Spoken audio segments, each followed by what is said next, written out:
د خبریال درنو او محترمو لیدونکو سلام علیکم، ستړي مه شئ. په دې هیله چې روغ او جوړ به اوسئ. دا دی زه بیا یو ځل شاکر رضي تاسو ته د خبریال د فیسبوک پر پاڼه او همدا ډول د یوټیوب پر پاڼه باندې حاضر یم تر څو تاسو ته د مسافرو افغانانو روژه ماتي در ښکاره کړم. د هامبورګ اوسېدونکي افغانان، هامبورګ د المانیا یو د غټو ښارونو څخه دی. طبیعي ده سږ کال روژه هم د تېرو کلو غوندې نه وه. څو ورځې بعده چې اختر دی دا به هم د تېرو کلو غوندې نه وي. په وطن کې نور لاملونه هم شته، فقر، جنګ چې د ټولو مشکلاتو مور دی په وطن کې، او بیا پسې کرونا. خو په نوره دنیا کې کرونا، د کرونا وبا او دغه آفت د ژوندنۍ او د روزمره چارو د تغییر ورکوونکو غټو علتونو څخه یو دی. ځکه قرنطین و، په قرنطین کې د خلکو د لیدو اجازه نه وه، یو د بل سره چا لیدلی نه سوی، تر 2 نفرو زیات هغه به 1 متر فاصله وی. منتها په آلمان کې د قرنطین قوانین یو څه آزاد سوي دي، خلک کولی شي یو د بل سره وویني، اما فاصله باید مراعات کړي، او که چیرې یو څوک مارکیټ ته ځي باید ماسک یې تړلی وي. خو ستاسې په ذهن کې به دا پوښتنه وي چې په اروپا کې افغانان روژه څنګه نیسي، په خارج کې افغانان روژه ماتي څنګه کوي؟ یعنې په دې حساب باندې چې د کلتور په حساب باندې په وطن کې خو به ګډ روژه ماتونه وه، ناستې به وې. د کندهار یا د لوی کندهار خلک چې زه څونه بلد یم ګرځېدلی یم پېژنم، بانډارونه به وه د روژه ماتې بعد. ځینې ځوانان حتی ورکې کوي تر پېشلمې پورې، بیا وروسته بېدېږي. ګډې تراویح به وې، د قرات تراویح به وې. دلته هم دا شته، خو دا روژه بل رقم وه. که څه هم په وطن کې کرونا وه او قوانین سخت وه او قرنطین وه، ګرځبند وه، خو هلته بیا ځینې خلکو بیا هم هغه کول چې څه یې غوښتل، چې څه یې زړه غوښتی. په دا ملکو کې د قانون ماتول اسانه خبره نه ده. نو سږ کال جوماتونه بند وه، د مکې شریفه پورې چې اوس یې بېرته ایله کړي، دلته لږ لږ لمونځ کېږي او هغه هم په ډېر فاصله او منظم، تاسې به حتما لیدلي، خو په مجموع کې جوماتونه بند دي. نو د روژې اخرې 10 شپې دي.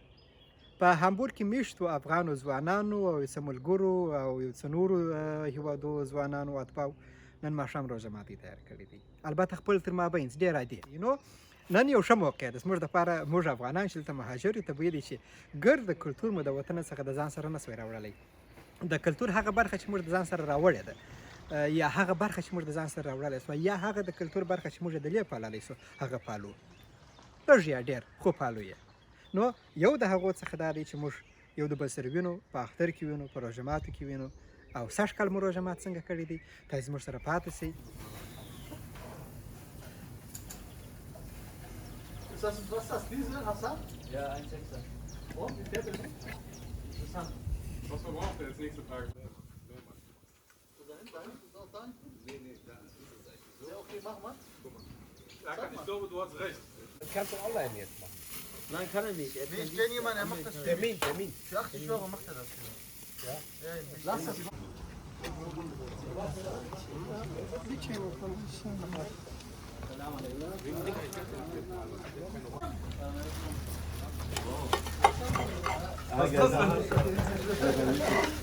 متین خانه جوړ په خیر. د دا ځای د روژې او د وطن د روژې څه فرق دی؟ جوړ بیداره په خیر. ولا د دې ځای او د وطن د روژې فرق بیخي ډېر دی. ښه. د دې ځای روژه چې د بیخي اوږده روژه ده، خو تنده لوږه نشته پکې کې، اما اوږده ده. او په د وطن روژه چې ده، د وطن روژه بیا دا رقم دی، ښه والی دا دی چې د فامیل مابینځ کې یې مور و پلار ورور خور د باندې راټول یا روژه په د روژې انتظامات په یو رقم باندې روژه لنډېږي. ته مسافر یې، فامیل به دې یادېږي؟ خود بیخي دی، بیخي دی. دا خو بیخي مهمه ده چې فامیل سره ځان وایي. ستا نوم څه دی؟ ابشیر. ته د کوم ځایه؟ ته د سومالیا یې. روژه دې نیولې ده؟ څومه روژه دې ده؟ Nächste Frage. Heute ist wie viel? Heute ist 28. په پښتو؟ Ich kann nicht Deutsch. پښتو دې چیرې زده کړې ده؟ زما انډیوال. ستا د انډیوالۍ دې پښتو زده کړې ده؟ ښه. دلته یوازې اوسېږې که د فامیل درسره دی؟ فامیلي څوک دي په فامیل کې؟ meine Frau und ښه meine Kinder.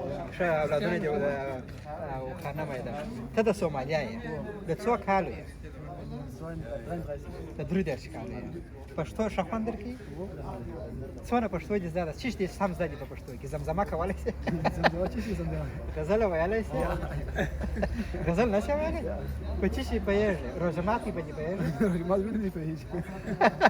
ښه په روژه ماتي پوهېږې ډېره لا د خبریال ویب پاڼه ده دا د خبریال ویب سایټ دی نو موږ فرندلی ویډیو کوو صحیح دی هابم دلته افغانان دي مهاجر دي تاسې یې د ټوله سره په مهاجرت پوهېږې مهاجر پېژنې ریفیوجیز مهاجر ژوند ښه دی که سومالیا شو که المان شو ولې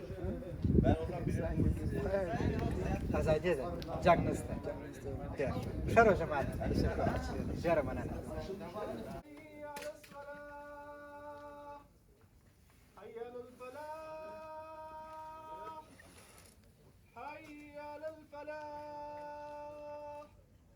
الله أكبر الله أكبر لا إله إلا الله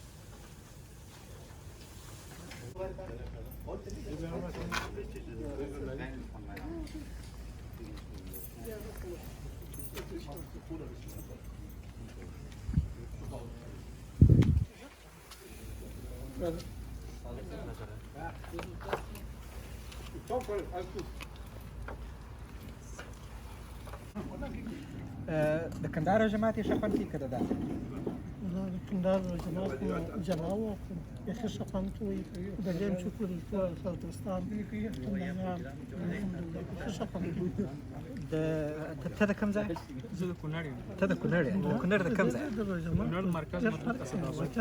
ښه په کونړ کې روژه ماتونه څه رقم معمولا په کونړ کې معمولا روژه ماتونه د ټول افغانستان یو شان دي کلتوري ښه. موږ فامیل نارینه ټول یو طرف ته کینو زنانه بل طرف ته. هو دا خو فرهنګي اړخ دی ټول ورونه تر زامن خپل خپلوان سره کینو ماشومان هم په څنګ کې کینو بس اذان ته منتظر یو روژه ماتي ته ناست یو او فرق یې د مسافرۍ دا دی چې مسافرۍ کې هر څه خو منډې دي.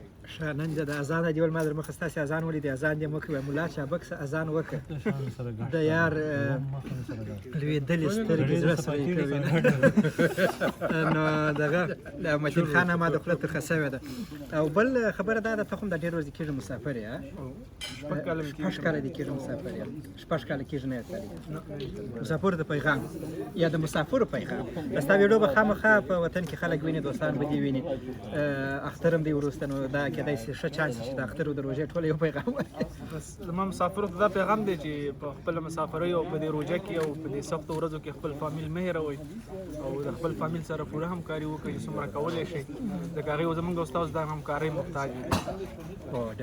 ډېر په زړه پورې موږ به د نورو خلکو سره معانې باده خبرې کوو وایي پلا به زه ډوډۍ وخورم زما هم روژه وه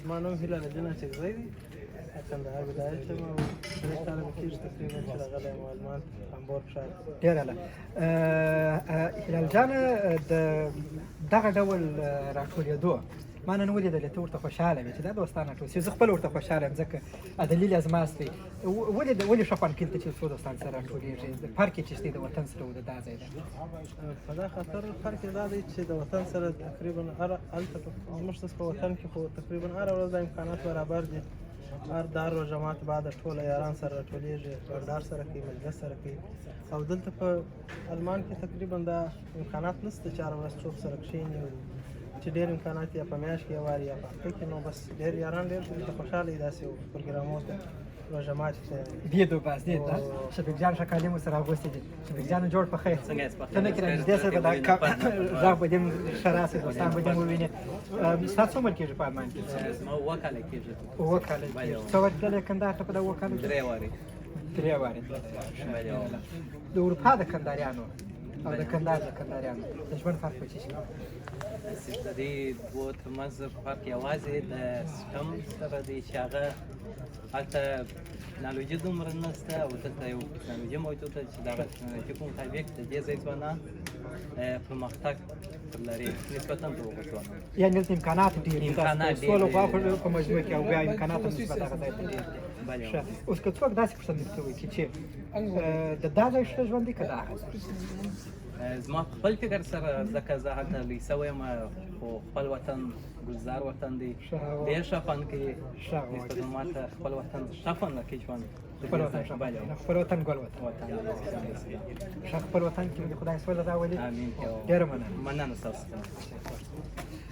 خپل وطن ګل وطن دی د خپلو نور وطندارانو سره به خبرې وکړو بل یو هغه افغانان دي چې زما په ډول د مخکې مو د شفیق خان او د نورو دوستانو سره خبرې وکړې په هغه ډول چې ته چا 15 کاله کېږي څوک 6 کاله کېږي څوک 18 کاله کېږي راغلي دي یو نور افغانان دي چې د ډېرو کوچنیوالي څخه بدلي تاسو د دې پیدا شوي یاست که د دې کوچني رالوي شوي یاست ته د دې کوچني رالوي شوی یې د دغه ډول ځوانانو یا هغه په هره جامعه کې چې لوی سي طبیعي دي چې دوه کلتوره لري یو د مور او پلار کلتور دی چې هغه کندهاري او افغاني کلتور دی تاسو د ځان سره راوړی دی یو د دا ځای کلتور تر دې دمخه چې پر دې دواړو کلتورو وغږېږو ستاسو نوم څه دی هدایت الله خانه ته څه کار کوې زه دوکان لرم د موبایلو کاروبار ښه د موبایلو کاروبار کوې ډېره له ستا سره په دوکان کې به خامخا نور افغانان هم کار کوي و یو دوه نفره دي یو افغان دی یو بل ښه ډېره له او څومره کېږي دا دوکان کوې اوس یو 8 کاله کېږي 8 کاله کېږي ته د دې کوچنی رالوی شوی یو کوچنی تقریبا 23 کاله کېږي ښه ډېره نو او د مکتب او درس په جنو خامخا مکتب مې وویلي 10 کاله دغه بعد